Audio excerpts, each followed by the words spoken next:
Olá, Oi, Priscila, boa noite, oi, tudo Fábio, bem? boa noite, tudo e você? Tudo ótimo. Então tá Bom, ótimo.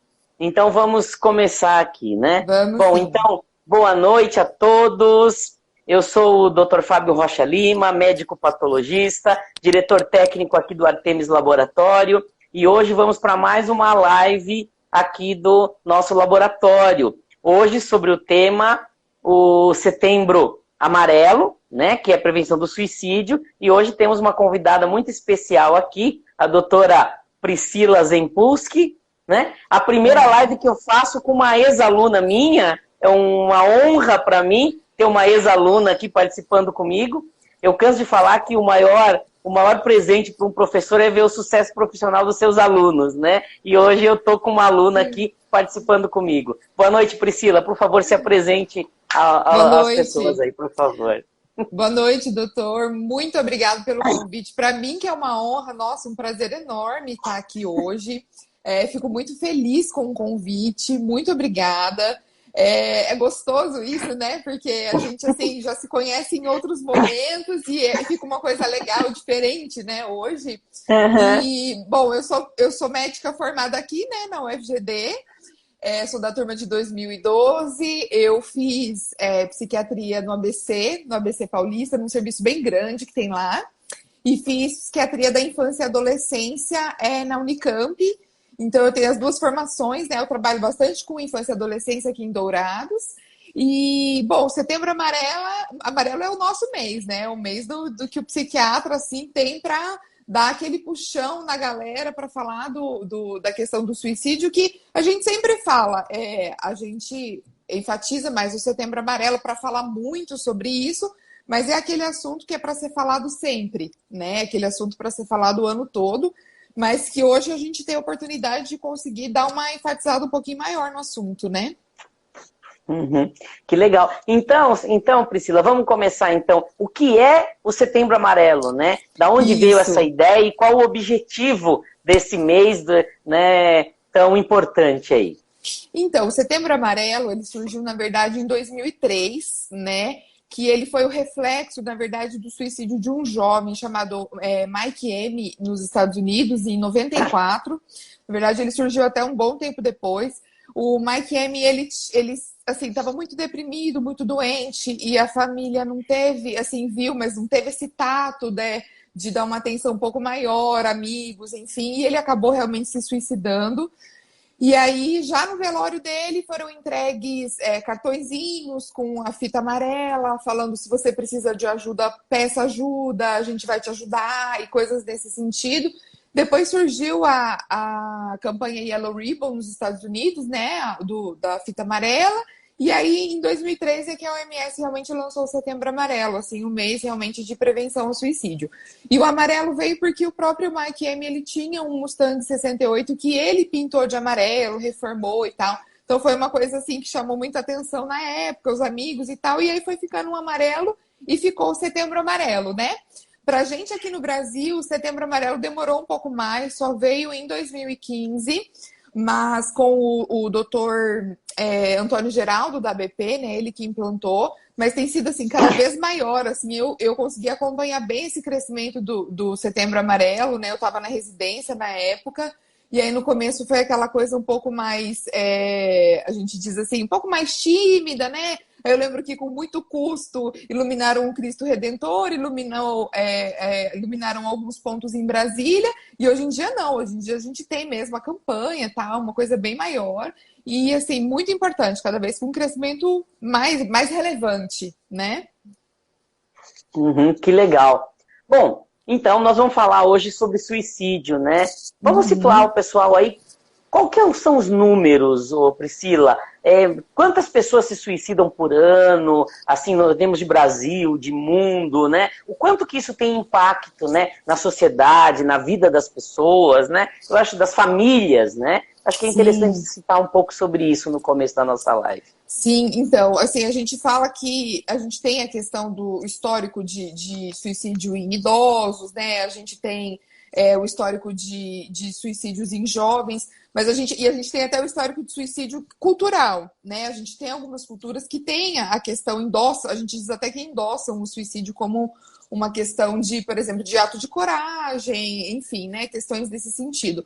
Mas aqui no Brasil, a gente tem uma divisão de números, inclusive aqui no Mato Grosso do Sul é um lugar que a gente tem um índice bem alto, né, de suicídio, principalmente na população indígena, a gente diz, pela questão de disputa de terras, aquela sensação de não pertencimento, uso de substâncias, né?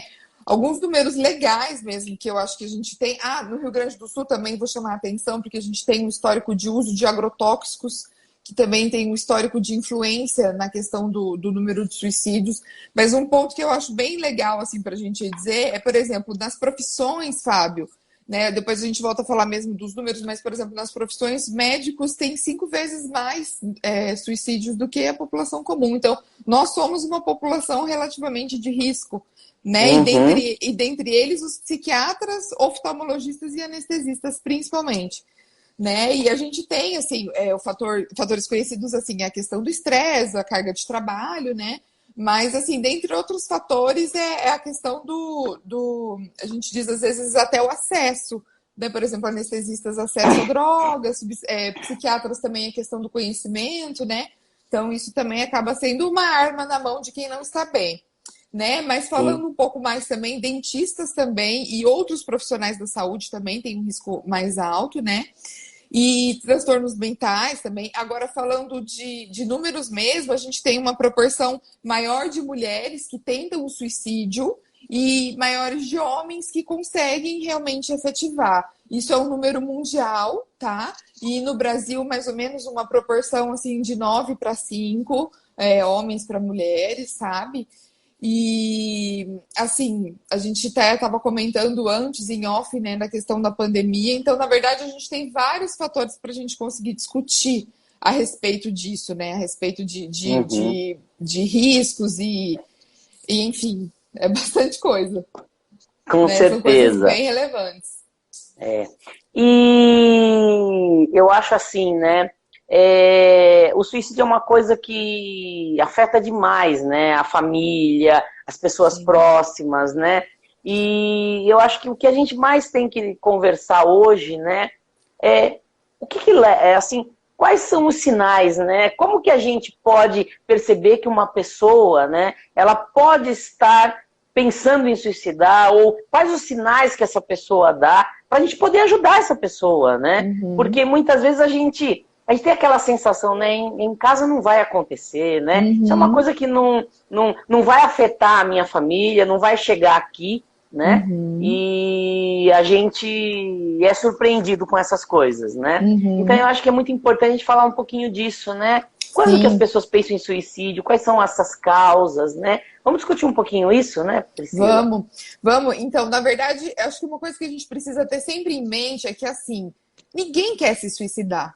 Então, a gente acha que isso não chega pra gente, porque a gente fala, não, imagina, né, aqui na minha casa. Às vezes você fala, a gente tem religião, a gente tem fé, a gente não tá passando necessidade, coisas nesse sentido, mas a gente tem várias questões para serem avaliadas nesse sentido. Então, assim, primeira coisa, quem se suicida, no geral, não é que assim, eu quero acabar com a minha própria vida.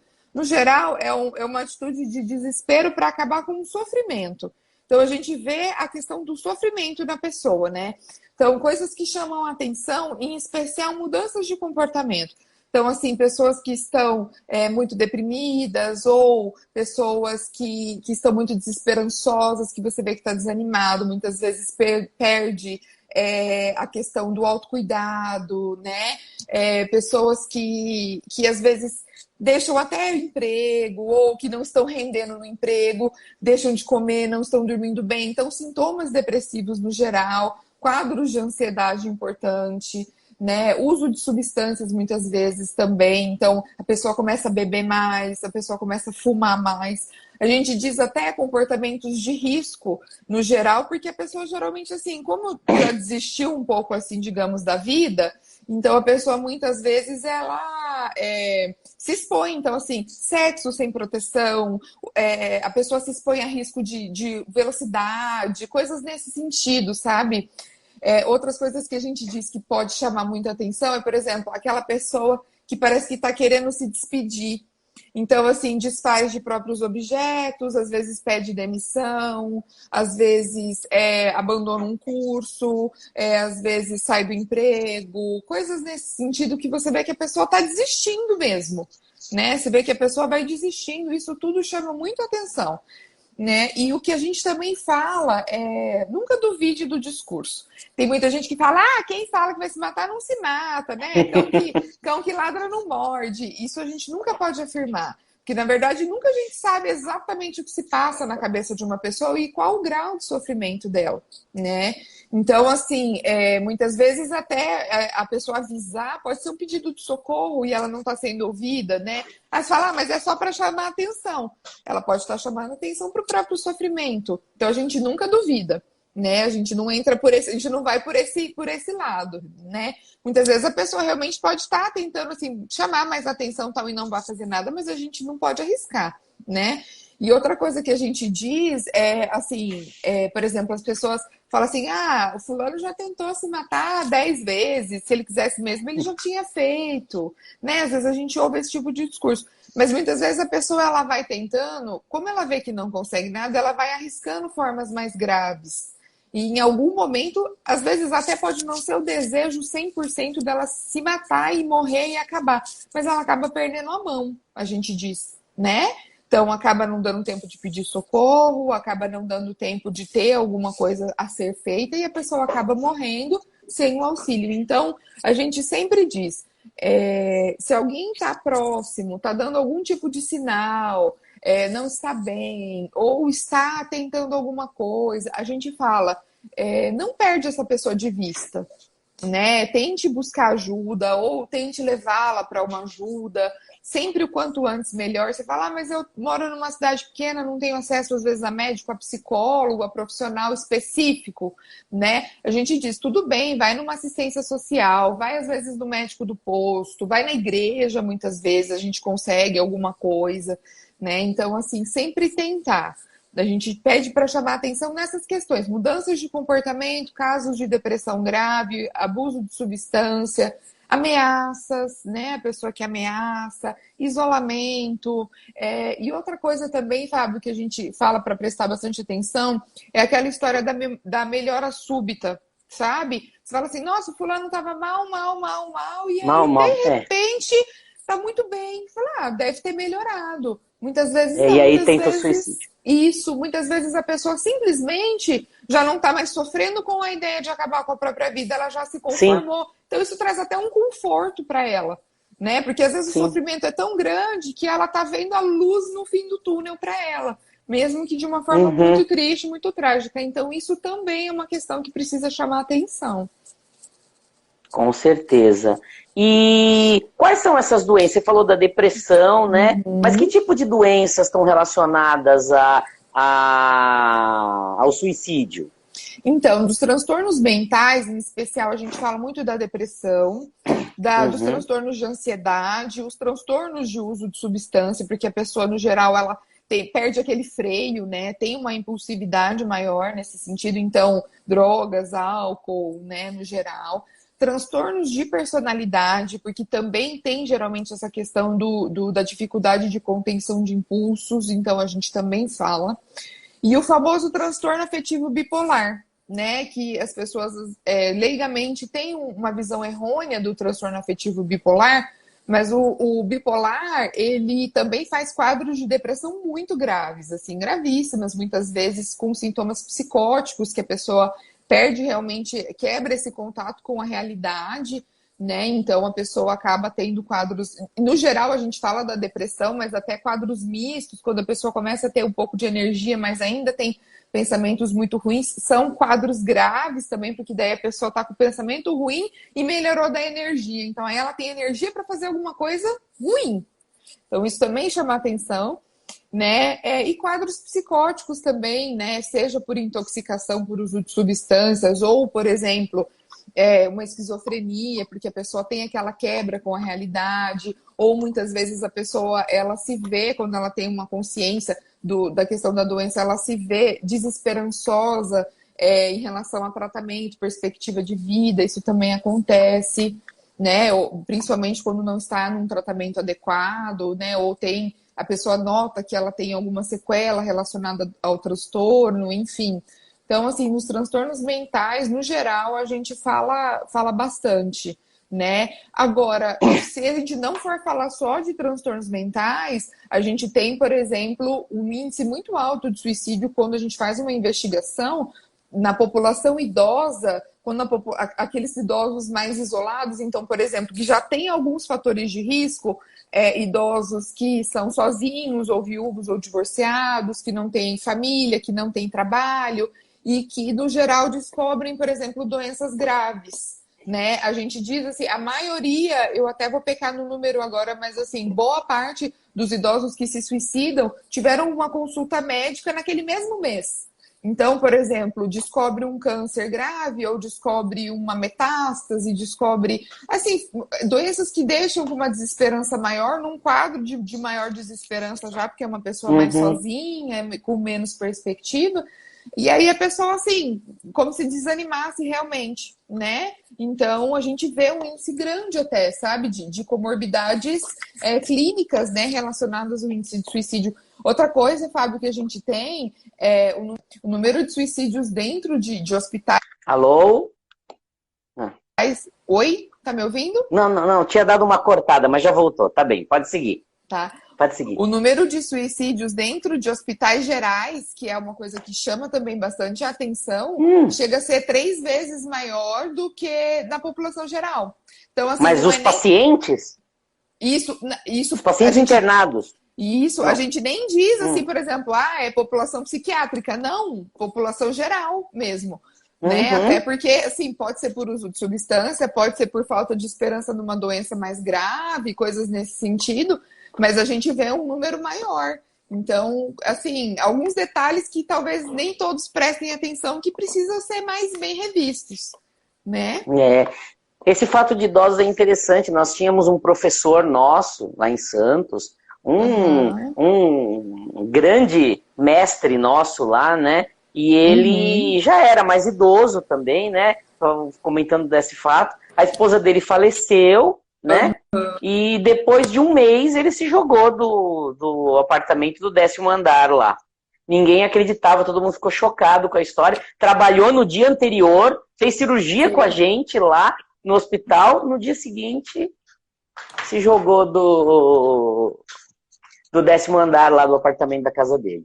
Então você vê que às vezes... O luto também é um fator de risco. Né? Então, assim, a gente ter um caso de suicídio dentro da família é um fator de risco para a gente ter mais alguém da família que pense nisso. Né? E, assim, e não é incomum de acontecer. Assim, a família precisa desse acolhimento. Talvez tenha faltado, né? Assim, talvez ele também não tenha expressado, mas assim, talvez tenha faltado essa visão da questão do luto. Muitas vezes era só ele e a esposa faleceu, e aí? Né? Exatamente. Sim, às vezes ninguém espera, né? Mas é uma questão muito triste que chama muita atenção, realmente. Legal. E agora, Priscila, e outras questões, né? Às vezes não são só pacientes psiquiátricos que se suicidam, né? Sim. Tem muitas outras questões aí, né? Sociais, que envolvem também o suicídio, né? Acho que é interessante a gente abordar algumas coisas assim. Sim. Então, a gente tem, assim, as grandes catástrofes, né? Como fatores que propiciam um número maior de suicídio, né? Aquelas questões desesperadoras, guerras, né? A gente vê um número maior de suicídio. E aí a gente acaba entrando na pandemia, né? Sim. A pandemia, ela foi como se fosse uma situação, assim, até catastrófica para algumas pessoas realmente. Porque sim, pessoas, claro. Assim, perderam o emprego, muitas pessoas perderam entes queridos próximos, muitas pessoas estão na linha de frente de tratamento de Covid e assim se veem literalmente numa zona de guerra, né? Isso eu digo profissionais de saúde e afins, né? E a gente vê uma questão da dificuldade, a falta de esperança, a gente entra naquela questão de de ser uma situação catastrófica mesmo. A gente tem histórico disso, por exemplo, quando teve a quebra da Bolsa de Nova York em 29, o índice de suicídio foi altíssimo por pessoas que perderam muito dinheiro, que se endividaram, que não tiveram como arcar com as suas condições e entra naquele desespero, né? Bebe, enfim, e isso vira um ciclo vicioso. E a gente tem, sim, as grandes catástrofes, por exemplo, como um desencadeador, e a pandemia, a gente entra nisso não só pelo aumento do número de casos de transtornos mentais, porque a gente teve, né? Mas também por conta da questão, a gente vê assim, financeira mesmo, a quebra do país, né? Toda a dificuldade que a pandemia, o isolamento e fechar comércio e essas questões trouxeram, né, pra gente. O próprio isolamento social também, né? Que as pessoas acabam ficando mais isoladas socialmente, também pode levar a isso também, né, Priscila? Pode. A gente diz assim, tem uma influência muito grande, né? A gente não é só a questão do que a gente enxerga. Então, por exemplo, a gente vê assim, a questão de tomar sol influencia no humor. Então, assim, as pessoas isoladas não tomam sol. A alimentação muitas vezes ficou precária, né? Porque ou pede fast food, ou come o que tem, ou não tem vontade de fazer, ou não tem condições para ter uma alimentação mais adequada. Então, começa realmente a ter déficits nutricionais mesmo, que influenciam, né, nas nossas produções hormonais no geral. E o isolamento em si, na questão da socialização mesmo. Por exemplo, eu tenho visto muito transtorno de ansiedade ou misto ansiedade e depressão em adolescentes que ficaram isolados, porque assim, os adolescentes, algumas questões são muito importantes ainda para eles, que a gente fala assim, mas isso talvez seja uma questão mais material, mas para eles ainda é muito relevante. Por exemplo, adolescentes não fizeram festas de 15 anos, adolescentes não saem mais. E assim, não fizeram e não vão fazer, né? E se isso era uma questão importante naquele grupo social, isso leva os adolescentes a ficarem mais deprimidos, sim, né? Outras coisas que nós vemos é a questão da proximidade e da questão até da elaboração do luto, sabe, Fábio? Por exemplo, eu já tive paciente que fala assim, olha, eu fui no velório da minha avó, que a minha avó faleceu, mas ela faleceu de Covid, então é o caixão lacrado, não teve, foi só a questão assim, saiu do hospital, eu vi o caixão, foi pro enterro, a pessoa não teve aquele tempo do velório em si, porque o velório ele tem esse papel da elaboração da morte, né?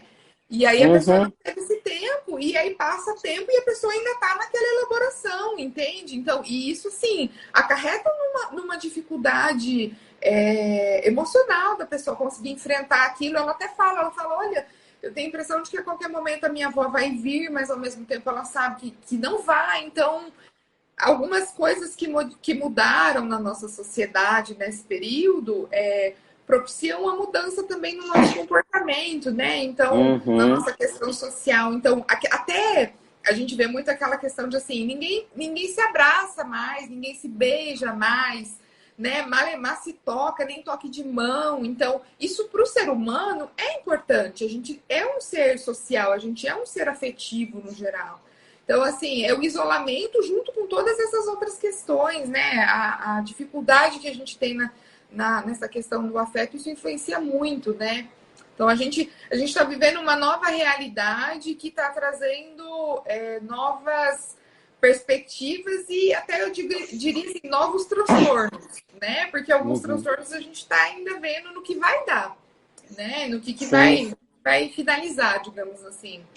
Eu passei por situações dessas e a gente sabe realmente como não é fácil, né? Além de ter vivenciado a doença, né? De uma forma grave, né? Eu fiquei na UTI e tal, uma recuperação difícil, né? Perdi minha mãe nessa pandemia, né? E a gente vê o quanto que a gente sofre, o quanto que a gente tem dificuldade, o quanto que isso aperta pra gente realmente de não ter podido acompanhar nem ela doente, nem o enterro, o velório e tudo mais. Né? E agora eu imagino, né, se uma pessoa que já não está numa situação boa psicologicamente, né? Como isso deve ser muito pior, né? Muito pior. O quanto que já foi difícil para mim, o quanto que eu sofri com uma situação dessas. Então, a gente realmente tem que tentar se colocar na situação dessas pessoas para, às vezes, tentar entender o que elas estão passando, né? Sim, sim. Assim, você consegue ter uma ideia boa dessa dificuldade, e aí a gente junta outras questões também, né? Por exemplo, nós temos tido muitos transtornos depressivos e questões de memória e questões de uma fraqueza crônica do corpo, assim mesmo, pós-Covid, né? Que ainda estão tendo estudos a respeito, quais as melhores drogas para tratamento e quais as reais consequências de tudo isso. E assim, doenças graves, clínicas, né? A gente tem um percentual de que geram alguns transtornos mentais mesmo, assim, historicamente. Mas o Covid, olha, tá de parabéns, né? O Covid a gente vê muito, assim, né? Ou pelo menos uma queixa de, assim, muito que eu ouço, assim, nossa, eu não sou mais o mesmo. Não tem disposição, não tem vontade, não fixa coisas na cabeça, assim, tipo, nossa, eu era bom de conta, não consigo mais fazer conta, eu desanimo, eu não tenho mais vontade de fazer as coisas. Você vê, assim, muito, muito, sabe? Mais do que o normal de doenças crônicas ou de doenças graves, né? Então, eu acho que a pandemia trouxe coisas que nós ainda vamos descobrir, assim, e coisas graves, né? E situações graves que a gente ainda vai descobrir. Deixa eu só colocar uma coisa aqui. Primeiro, agradecer a presença de todo mundo que está aqui, dizer que o pessoal, olha, por favor, mandem perguntas, tá? É uma live, a gente gosta da participação de vocês. Então, por favor, façam perguntas. Estamos aqui para esclarecer as dúvidas de vocês. Colocar algumas pessoas que estão aqui. A Arielle Arena, que acho que foi sua professora também, não sei se foi sua professora, também está aqui, mandando um abraço, tá? Tem bastante gente aqui, ó. Acho que esse aqui você deve conhecer, o Dr. Mário Dossi está aqui. Você já deve ter ouvido falar nesse nosso colega aqui. Né? Dr. Oswaldo Gomes, também um colega médico aqui nosso. O Ademir Baena, fonoaudiólogo, que bate cartão toda vez na nossa live aqui. Então tem bastante gente aqui participando da live. Então, vão mandando perguntas aí pra gente engrandecendo a nossa live aí, tá, pessoal? Bom, então vamos lá.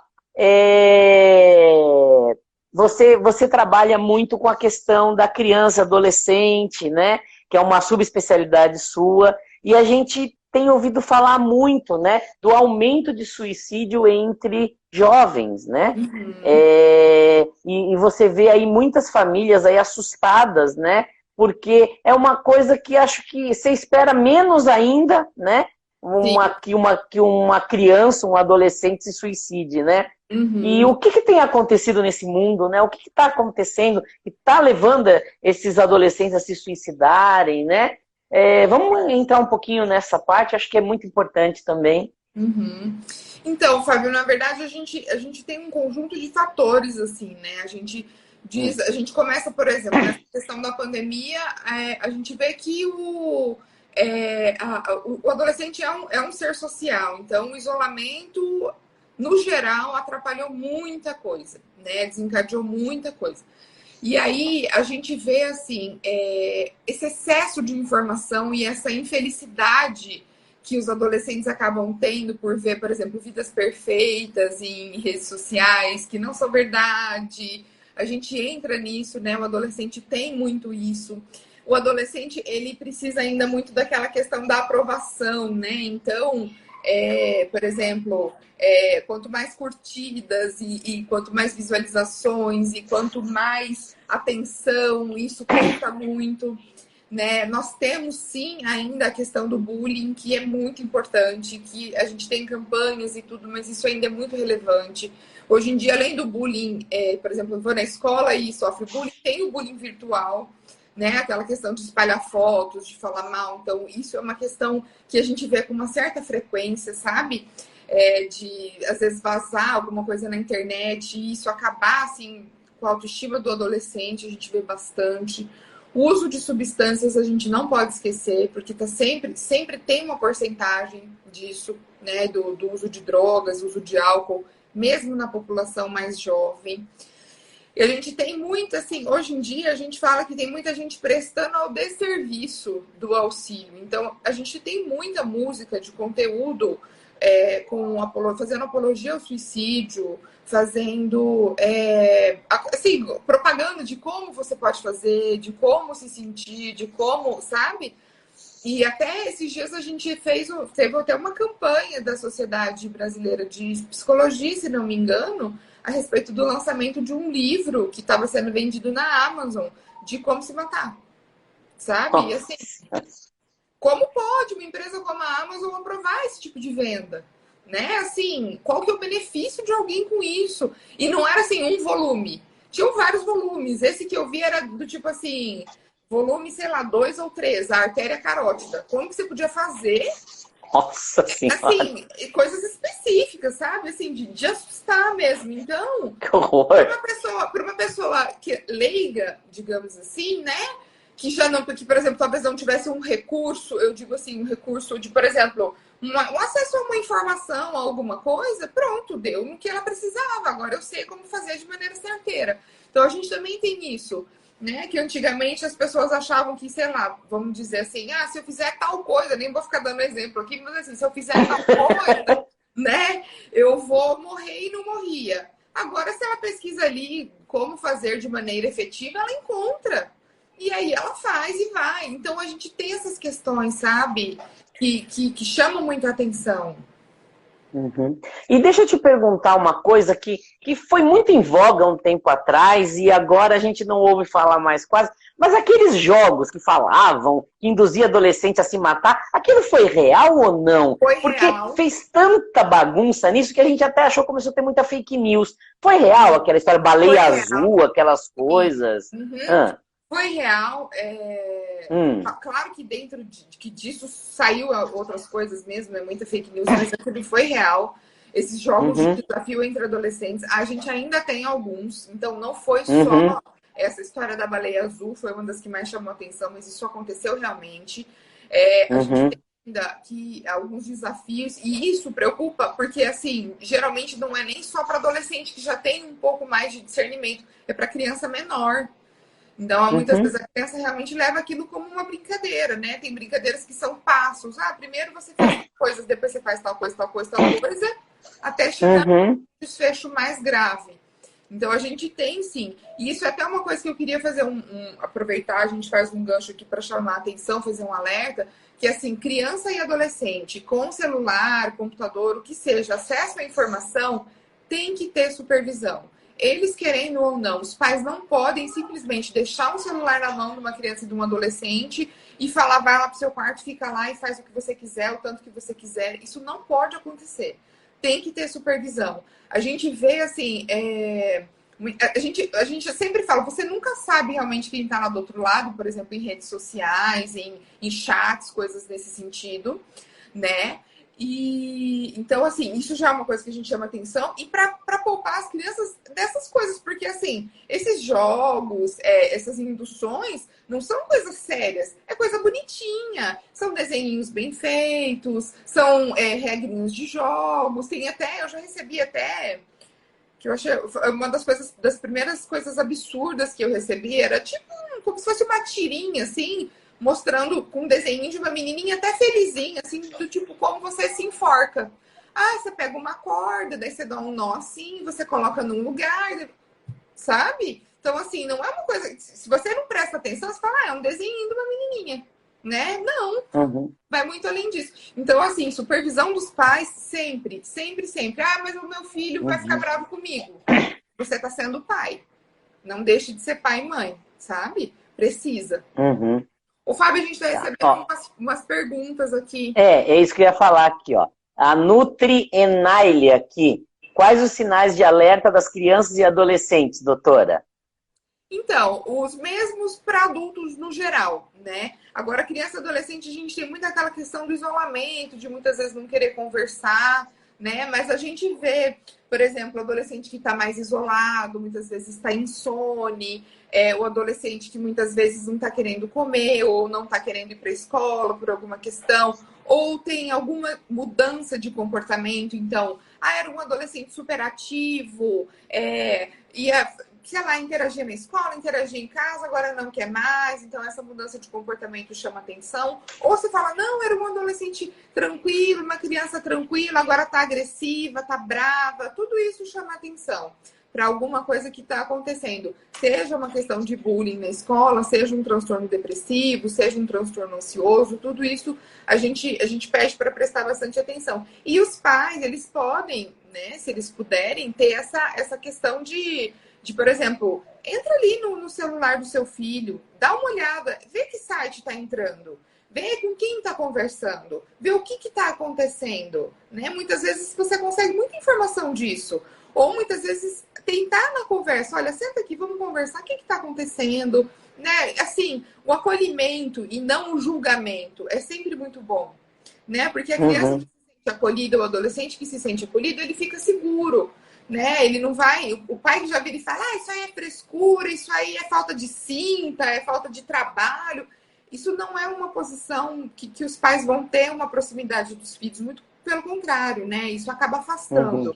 Então, assim, tentar um acolhimento, tentar conversar, mas a gente sempre diz que os pais precisam continuar sendo pais. Pai e mãe tem que dar limite, sim, então isso tem que continuar acontecendo, né? Uma coisa não exclui a outra. Mas se precisar de auxílio profissional para isso, ótimo, né? Nós psiquiatras, nós psicólogos, estamos aqui para isso, né? Ó, mais uma aqui, ó. A Mari Franci Dias.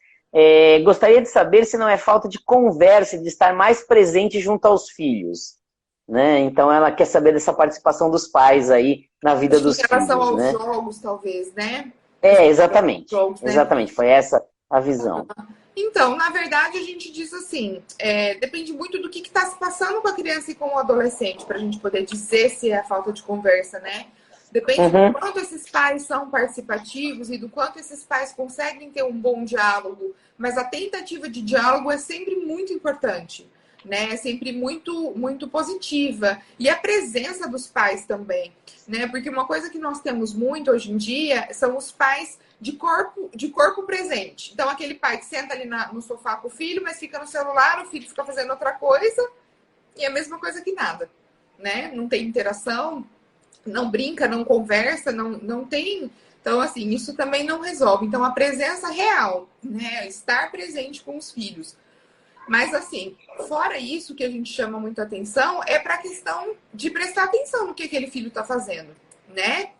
Então, assim, crianças muito livres com celular, crianças muito livres com computador, que têm acesso a vários tipos de coisas sem orientação e muitas vezes sem uma maturidade para fazer aquele julgamento do que é certo e do que é errado, né? Então, assim, uma atenção dos pais é sempre importante, né? A gente não julga só os pais, né? Mas a gente fala que a atenção dos pais evita muita coisa. Aqui, mais uma pergunta. O Pablo Kraus aqui. Como evitar que a depressão venha a se tornar um suicídio?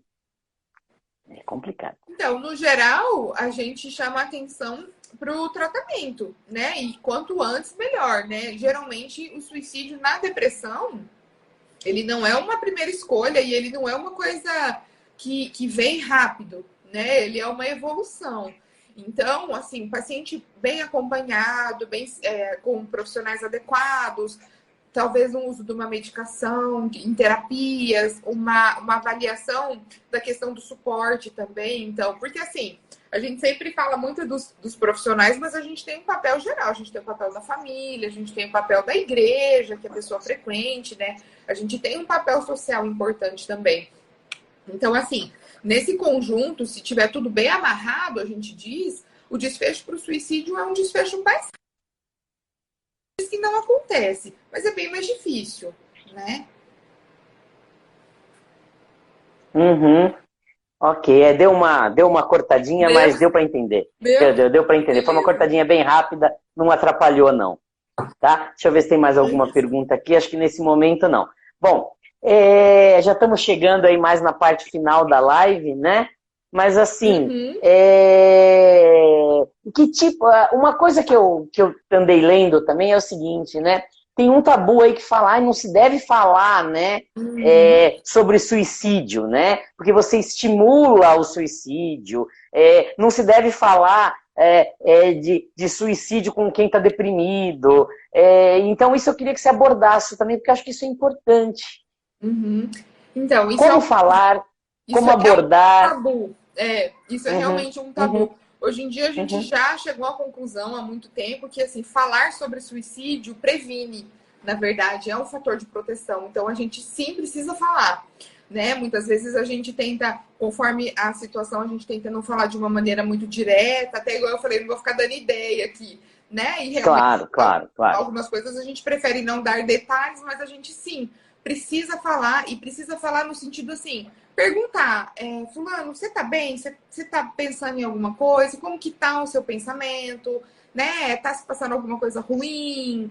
Ou muitas vezes você já vê pessoas, né, adolescentes, isso é um ponto que eu ia falar, acabei até não falando, uma coisa que chama a atenção em adolescentes, principalmente também, a questão da automutilação, muitas vezes, né? Que tem a automutilação, então isso também é um fator para a gente prestar atenção. Então, assim, quando você vê alguma coisa diferente, tentar conversar sempre de maneira acolhedora, né? Não na questão do que a gente falou até de julgar, não, tentar conversar mesmo e tentar expor a gente fala do ombro amigo, né? Então, assim, falar sobre o suicídio é um tabu dizer que promove, é o contrário, né? A gente acaba ajudando muito, assim, prevenindo mesmo. Legal, isso é importante. Aqui teve mais um comentário aqui, que é mais um comentário, mas interessante. A Mari Franci Dias, que já tinha falado, trabalho com crianças e adolescentes e sinto eles muito inseguros, carentes e gritando por atenção. Né? Então...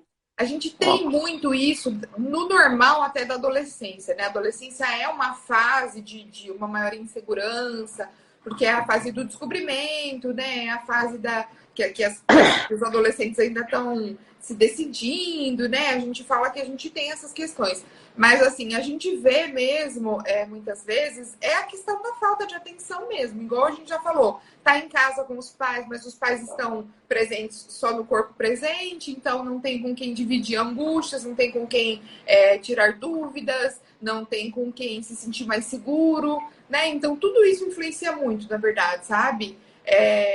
Assim, eu entendi que é mais um comentário, mas a gente vê muito isso. E assim, o que eu recomendo a gente precisa dar a atenção que esses adolescentes estão pedindo. Né? A gente precisa tentar auxiliar nesse sentido, assim, no que a gente puder nisso. Mais uma pergunta aqui. Medicamento tem idade mínima que é recomendado se for muito criança ou adolescente? Como sei se preciso procurar um psiquiatra para o meu filho, um psiquiatra ou um psicólogo para o meu filho? Então, foi a Eliette Capelli que fez a pergunta. Então, na verdade, assim, a gente não tem uma idade mínima que a gente diz, alguns medicamentos são mais indicados para algumas idades, né, conforme a necessidade, mas assim, a gente precisa ver qual que é a real necessidade da medicação dessa criança, se às vezes não é só uma terapia, né, a gente precisa ter mais informação. Eu sempre falo, na dúvida, procura o psiquiatra, né, na dúvida, procura o psicólogo, né, a gente prefere pecar por excesso do que pela falta. Então, assim, eu tenho dúvidas que não tá muito bem, procura uma ajuda profissional, porque é o profissional que vai conseguir te dizer, te dar um norte, né, de para onde ir, o que fazer, né, sempre melhor. A gente sempre orienta a tentar, mas a gente não tem uma idade mínima para criança e adolescente, assim. A gente, na verdade, não tem nenhum consenso, por exemplo, para quando inicia um transtorno de ansiedade ou um transtorno depressivo na criança. Alguns estudos dizem que é de 3 anos, outros estudos dizem que é mais por volta dos 5 anos, quando a criança começa a ter alguma interpretação melhor das emoções. Mas a gente vê, assim, crianças muitas vezes novinhas que você já fala assim, eu acho que está se encaminhando para alguma coisa além do normal, né? Então, assim, dentro das possibilidades, procura um profissional, sim, pelo menos tira essa dúvida. Bom, deixa eu deixar um recado aqui, tá? Quem entrou agora, várias pessoas estão entrando agora no final da live, quem pegou parcial, ou teve que sair, ou não acompanha a live inteira, essa live vai estar na íntegra daqui a pouco aqui no IGTV, no Instagram do Artemis Laboratório, e mais alguns dias vai estar no nosso canal do YouTube, tá? Então, lá nessa deve ser, se eu não me engano, a 31ª live. Nós já temos várias lives lá. Então, quem tiver interesse em acompanhar, é só entrar lá no canal, digita Artemis Laboratório no YouTube lá, você vai encontrar as nossas lives completas lá também, tá? Perfeito. Bom, estamos chegando no final. Eu acho que não tem mais nenhuma pergunta aqui. Dá a sua mensagem aí, o que você acha importante deixar como uma mensagem aí para as pessoas que têm pessoas com depressão na família, que têm tido preocupação com os filhos. Dá essa mensagem aí que acho que é importante. Priscila, Sim. por favor. Então, o que eu gosto muito de dizer é, se você tem dúvida, ou se você está sentindo alguma coisa, ou se você vê alguém, procure um profissional, não espere, né? A gente sempre fala, quanto antes é mais fácil, é melhor, a gente consegue ajudar mais, intervir de uma maneira mais eficiente, né? A gente tem o Setembro Amarelo para falar sobre o suicídio, mas cuidar e falar realmente sobre o suicídio é o ano todo, a gente só enfatiza um pouco mais agora, né, no Setembro Amarelo. E, assim, falar sobre isso, né? Olhar para o lado, tentar ajudar, ou olhar para si e falar, não tô legal, vou procurar ajuda. Não esperar, né? Porque muitas vezes a pessoa não sabe pedir ajuda ou não vai conseguir e ela tá dependendo de alguém, de um olhar de fora para esse auxílio. Então, a gente chama sempre atenção para isso, né? Conversar é sempre uma boa opção, mas se você acha que tem alguma coisa a mais, procure ajuda profissional. Uhum. Ó, nós temos mais um tempinho aqui ainda. Vamos pegar mais um comentário aqui, mais uma perguntinha. Mari Francis Dias. A filha de uma amiga passou por uma neuropediatra e em 2 consultas teve um diagnóstico de autismo. E é uma menina super esperta e foi medicada com Ritalina 3 vezes ao dia. Bom, aí já começa a mexer com conduta, né? Não sei se é o foco da nossa live, né? Mas se quiser comentar alguma coisa? Não, é porque é difícil, a gente não sabe o que esse profissional viu, né? Mas, sim, assim, exatamente. uma coisa que a gente tem que até desmistificar um pouco é essa questão de falar assim, nossa, fulano é inteligente, nananã, mas é autista? Pode ser, né? Pode Hoje ser, em dia, sim. a gente até foge um pouco da questão da prevenção do suicídio, mas, assim, hoje em dia nós trabalhamos com autismo dentro de um espectro, então nós vamos desde casos leves, muito leves, até casos gravíssimos de autismo, autistas que não falam, autistas que não têm realmente um contato e tal. A gente até diz assim, hoje em dia a gente faz alguns diagnósticos até tardio, porque antigamente não se falava tanto sobre isso, mas hoje em dia nós temos mais informação e talvez até mais acesso.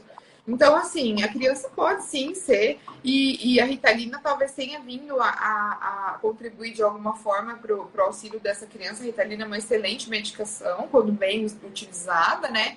Então fica difícil a gente avaliar, mas assim, eu vejo muito isso de, nossa, mas fulano é autista? Sim, pode ser realmente que seja, né? Não é porque é autista que tem que ter um retardo mental ou que tem que não falar nada, né? A gente trabalha dentro do espectro, então hoje em dia a gente tem outras possibilidades, sim. Uhum. Legal. Bom, pessoal, estamos chegando aqui no final da nossa live, né? Quero agradecer a presença de todos que estão aí até agora, né?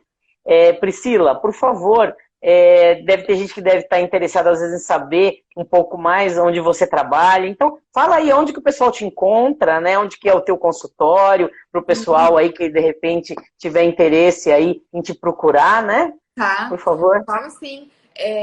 O meu consultório aqui em Dourados é ali na Toshinobu Katayama, né? Eu atendo ali no COD Otorrino, junto com os otorrinos, bem ali de frente à lotérica, né? No centro. E eu tenho também o meu Instagram, né? Que é Priscila Dossi, psiquiatra, que a gente está sempre postando informações, assim, no geral, sobre psiquiatria e psiquiatria da infância e adolescência. E eu tenho um site também, que é prisciladossi.com. Então, quem quiser, por favor, para mim é o maior prazer. Ótimo.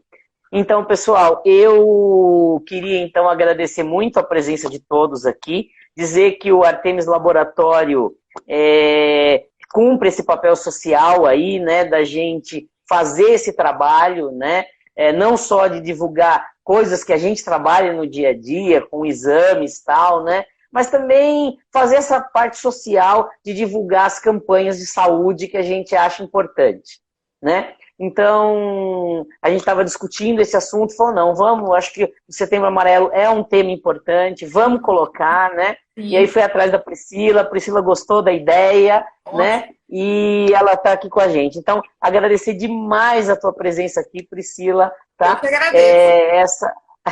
Essa relação aí de minha ex-aluna tá aqui comigo, dividindo aqui essas informações, é muito gostoso, tá?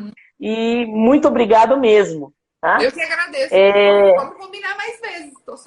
Vamos, com certeza, tem muito tema interessante para a gente debater, né? E espero que você tenha realmente gostado, que você falou que não tinha feito uma live ainda, não, né? Então... não tinha.